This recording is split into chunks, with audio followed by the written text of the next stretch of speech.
ABC 7 business commentator Richard Stern joins us now. And Richard, happy days are here again, huh? Scott, you got it exactly right. Two of the three indices we follow on a regular basis, the NASDAQ and the Standard & Poor's 500 index, both closed at record highs. And the Dow Jones Industrial Average, well, not a record high, had a triple-digit gain and is back again above 19,900. So could 20,000 be too far away? Well, we're going to have to see. The Dow was up by 150 points at the high of the day. Didn't close that high, but a darn good gain nonetheless. Let's take a look at the figures. There you see the Dow was up almost 113 points, not quite 0.6%, closing at 19,912.71. That on volume of 688 million shares. The NASDAQ, and there's a record 5,600.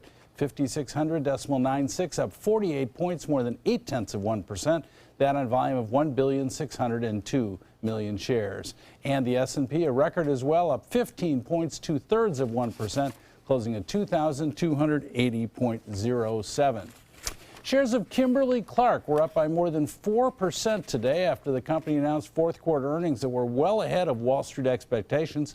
I think you know Kimberly-Clark. They make Kleenex, they make Huggies, they make baby wipes, lots of things that all of us use every day. The company said that earnings not only were strong, they're increasing their dividend by 5%. So those of you who buy stocks for dividends, maybe see a dividend increase. You certainly saw one today. And Kimberly-Clark has been just a very strong company for a long time. Nice to see them continue to do so very, very well. Those staples that, like you said, we all use. And Richard, news on Verizon. Yes, troubling news on Verizon. Frankly, their earnings were just the reverse, not as good as expected. Their shares were down by almost 4.5%.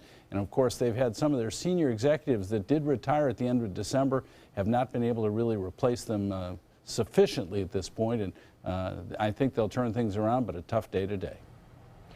All right, Richard, thank you so much for the update. You're very welcome.